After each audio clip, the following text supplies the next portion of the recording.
Alright guys, what is up? VV back with another video, another Lorcana video. I'm trying to finish out the spoilers because I think pretty much all the cards are released at this point, or very close to all of them. So I want to go ahead and wrap up all the spoilers for Lorcana for set 1, excuse me, for the first set that's going to be released. We're going to go over the Ruby cards today.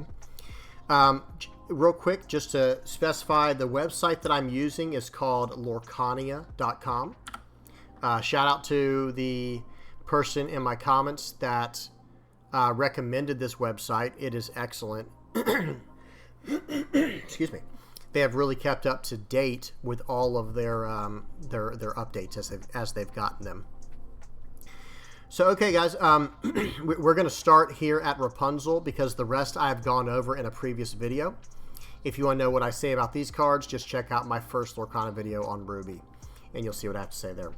Okay, let's hop right into it, guys, because we do got quite a few cards to go over. All right, so starting off, Rapunzel, 6 cost, 5/4, quest for 2, Rapunzel letting down her hair. Tangle, when you play this character, each opponent loses 1 lore. Okay, this is not an inkable 6 cost. It does quest for 2, and it does make them lose a lore, and it is a 5/4 body, which is not bad for 6, at least from what I've seen so far. I'm just going to give this a 5.5 out of 10. Because of the fact that it's not inkable and it's a 6 cost, it does become vulnerable, like getting it early in your hand. Because what if you draw 2 or 3 of these? You kind of just have some dead cards in your hand. So yeah, something to consider. Next up, we got old Pongo, Old Rascal. I like that title. He's a 4 cost, 2/3, quest for 2, inkable, evasive character. 4 cost, 2/3, quest for 2, evasive. I'm going to take it. Yeah, that's a 6.5 out of 10. Nothing crazy, but it's just very excellent for what it does. Exceptional. Or solid, at least. Maybe not exceptional.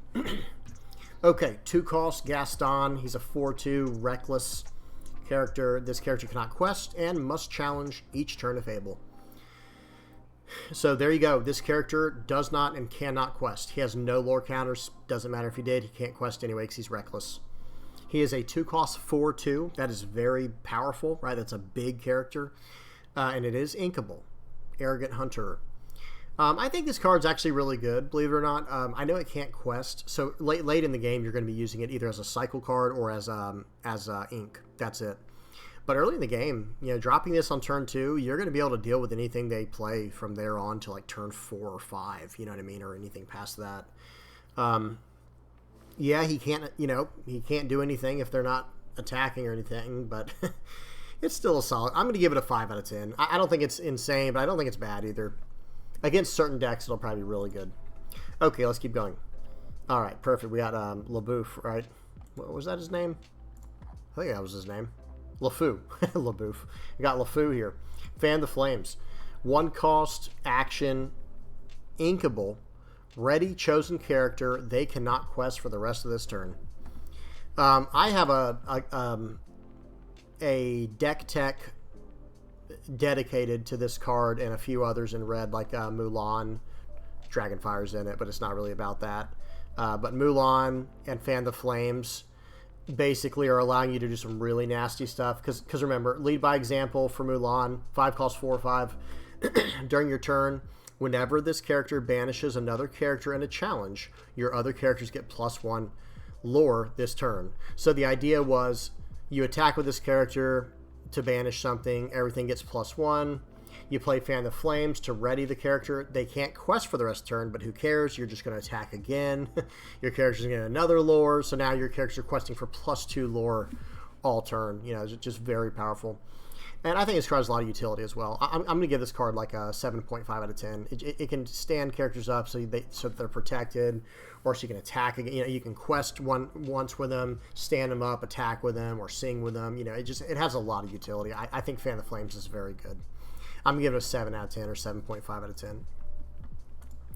Aladdin, 3 cost, 2/2, 1 quest for 1, Street Rat, improvise. When you play this character, each opponent loses 1 lore. Okay, this is just like Rapunzel, but it costs 3 less and is inkable, but it does quest for 1 less, and it is, you know, quite a bit smaller, but it has the same effect. It looks like red is going to have a lot of ways to make your opponent lose lore, and that's pretty strong. I'm just gonna. This is a 3-cost 3-cost 2/2 that quests for 1. I'm just gonna go with. I'm gonna give this like a 6.5 out of 10. 6 out of 10. I'm gonna give it a 6 out of 10. Excuse me. It is inkable. Okay, Minnie Mouse, always classy. 1-cost 1/3 quest for 1. This is very vanilla for an inkable 1-cost. Just giving it a 5 out of 10. Be prepared. Okay, 7-cost song, action song. Banish all characters. Okay. Now we're talking, right? Just destroy everything on the board. KO everything, knock everything out. This card is very good. This is just a total board clear. I love stuff like this. For me, that is a 9 out of 10. It does cost 7. Maybe I should go 8.5 out of 10 because it costs so much, but potentially it's free if you can sing it. Okay, Abu. 3-cost Abu. He's a 3-cost 3/2 that quests for 2, and vanilla. This is a pretty good vanilla, though. I will say a 3/3/2 that quests for 2. Yeah, I'm going to go 5.5 for Abu. 5.5 out of 10. Scar. Shameless Firebrand. 8-cost 6/6. We got Shift 6, so you can get him for 2 cheaper if you have Scar in play. Rousing Speech. When you play this character, ready your characters with cost 3 or less. They cannot quest for the rest of this turn. So you're going to be able to stand up some characters to swing again, or if, say, you quested with all your characters and then you play this card to ready them, and now they can attack or sing or whatever. Yeah, this seems very good. I'm just going to go with just a 6 out of 10. Nothing crazy. It's not inkable. It might even be like a 5 out of 10. But yeah, tell me what you guys think about this one. Okay, we got Elsa. 4-cost 3/4. Ice Surfer. Quests for 1. That's No Blizzard is her ability. Whenever you play a character named Anna, ready this character. This character cannot quest for the rest of the turn. So it is stopping you from questing, but it is allowing you to stand, right, or to ready up. So maybe you sing a song first, or no, maybe you quest first, and then you attack with her, or sing, or maybe you sing with her and then attack with her. Yeah, it's up to you. But that seems pretty good. Whenever you play a character named whenever you play a character named Anna, that's not as good. Okay, that is not as good. I'm going to go with 5 out of 10. Because it is a 4-cost 3/4 that quests for 1 and is inkable and has potential upside later in the game. 3-cost Poisoned Apple item. Okay, take a bite. No thanks. It costs 1 resource and you have to banish the item. And then you can exert a chosen character. If a princess character is chosen, banish her instead. That's cool. Very thematic. I like that. Overall, though, paying 3 for an item and then paying 1 to banish the item and then to exert a character, not insane. Maybe it'll be really good against certain princess decks, you know, like as a tech card if there's sideboards in this game. Overall, I'm not really feeling it. And maybe you run 2 of, right? Maybe it's like a 2 of you run in every deck because it's not inkable either. But I'm just going to give this a 5 out of 10. I don't think it's bad, but I don't think it's good at all. It's just very, very mediocre. Okay, LeFou. 2-cost 2/2, quest for 1. Okay, and it's inkable. Has Fan the Flames. When you play this character, ready chosen character. They cannot quest for the rest of this turn. Okay, so this is just a character version of Fan the Flames. This is just a 2-cost 2/2 inkable character that is the exact same thing as Ready Fan the Flames. And that's literally his ability, is this called the same thing as his action. Very cool. Okay, yeah, I'm just going to give this like a 7.5 out of 10. Yeah, this seems very good. Whatever you played on turn 1, well, now you can quest with them and then ready them when you play LeFou and just attack with them, right? Potentially. I don't think you'd run a ton of the... Well, I don't know. It is inkable. Yeah, this is 7.5 out of 10. I really like this card. Whoops. Just double-clicked everything. Sorry. Okay. Captain Hook. We got a 7-cost 5/5 with Rush that quests for 2. You Coward is his ability. While this character is exerted, opposing characters with Evasive gain Reckless, so that they can't quest and must challenge if able. Wow, that's actually pretty good. It's too bad this didn't have like a a shift cost so that you could shift and then rush in. Well, he has rush. He does have rush, so I guess he kind of saw he doesn't really need it. Very good. Excellent. I think this is probably like a 7 out of 10 because it's going to make the evasive characters deal with Captain Hook, or they can't do anything. They're just kind of well, they have to. They just have to attack. So yeah, I'm going to give this. I'm giving it a 7. I'm giving it a 7.5 out of 10. 7.5 out of 10. It's not inkable. I can't go any higher than that. I would like to. It's almost there, but I can't go any higher than that because it's not inkable. Okay, we got 2 cost, action, inkable, cut to the chase. Chosen character gains rush this turn. I don't like cards like this. I think they're kind of gimmicky, where it's like, okay, rush is a mechanic in the game that certain characters have. Well, okay, I'm going to print a card now that I can pay to and give a character rush that doesn't normally have it. Like, I don't know. I'm not saying it doesn't have a place. Of course, I'm sure it has a place. But that's a card that you have to run in your deck now. And there's only so many spots you can have in the deck, right? It's very limited in that regard. So I don't know. I don't really care for this. I'm going 4 out of 10 with this. I'm sure someone's going to find a way to bust it, and if they do, good. But on first impression, for me, I'm feeling a 4 out of 10. Maybe 5 out of 10 tops. It is inkable. Excuse me, never mind. I'm going to go 5 out of 10 because it's inkable. Okay. Tangle. Same idea here. So you're paying 2 for each opponent to lose 1 life as an action. It's inkable. I'd rather ink it every single time. Like, having your opponent lose 1 lore is just nothing crazy. You would have to run this in some type of recursion deck where you keep drawing it throughout the game and just keep netting, or knocking them down 1 lore. I'm just giving this a 5 out of 10 because it's inkable. I just don't care for this ability. Let's keep going. All right, he's got a sword, right? 1 cost, inkable action. Chosen character gets +2 attack this turn. Green had a similar 1 for 2 that gave +2 or +3 if they were a villain. I'm going to go with... I still just don't like this. I'm going to give this one a 5.5 out of 10 because it only costs 1 and is inkable and gives a decent effect. This at least allows you to trade. But like...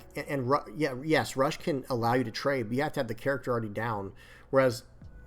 And can the character that's already down even rush in to take out their character, right? I mean, I don't know. I'm gonna give He's Got a Sword a 5.5 out of 10. It's just nothing crazy, guys. Let's keep going. Okay, so we got 2 more rows here. Sword of Truth. This is a 4-cost item that is very pricey for an item. Very pricey. Final Enchantment. Banish this item. So you paid 4, now it's gone. Banish chosen villain character. So red has a lot of like meta choices where it's like, oh, okay, Sword of Truth is good for taking out villains, right? And then Poison Apple is really good for taking out princesses. I'm not a fan of this. Like, I don't like when cards are extremely specific. I understand that every card can't just be super general. I totally understand that. I fully understand that. But I just for how much this costs. That's pretty brutal to me. Because for 3 more, I can just wipe out the whole board. Now, yeah, the wiping out the whole board will take out my characters too. But I think you guys know where I'm going with it. I just... Paying 4... So basically, you're paying 4 to banish a villain. It's not horrible. It is a removal. But it doesn't take out anything other than villains. Like, what if you're not going into a villain deck? And I don't know. Someone tell me if they do know... Is there going to be a sideboard in this game? I haven't looked enough into it. If there is a sideboard, this is a 4 of in your sideboard, right? So that way against villain decks, you can just wreck shop against them, right? But as is, I think this card is extremely worthless, right? Against everything but villains. So I'm just going to give it, I'm going to give it a 3.5 out of 10 because how much of this game is just villains? Is it 50% villains? I guess I should consider that because it's like 50% good guys, 50% bad guys maybe. I don't know. Y'all tell me what you think. Maybe I should give it a 5 out of 10. I'm just going to go 5 out of 10. All right, moving on. Okay, we got 5-cost Captain. 5-cost 6/5 inkable. 1 can only quest for 1, though. So Colonel's Lieutenant. So this is really just a vanilla 5-cost, but it's a 6/5 body. That thing can beat up just about anything. But it is just vanilla. I'm just going to go with a 5 out of 10 for it. It is just vanilla. Okay, and whereas if I want a vanilla... For 1 more cost, I can get one that quests for 3. 2 more than what Captain quests for. Stitch Abomination, 6 cost, 4/6 body, questing for 3. That is just good, guys. That is nice. Questing for 3 is nice, guys. Anything more than 3 obviously is nice. Like questing for 4, like with Mickey Mouse. What's he called? The Brave Little Tailor. Yeah, this is even better, right? But still, man, let's be realistic here. Questing for 3 is just solid.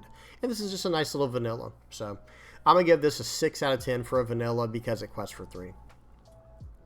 I think anything that quests for 3, I don't think I can give it anything lower than a 6 out of 10, to be honest. And this one's inkable. I'm going 7 out of 10. Changed my mind. And it's a 6 in the back, so they can't just swing a little, little tiny card into it.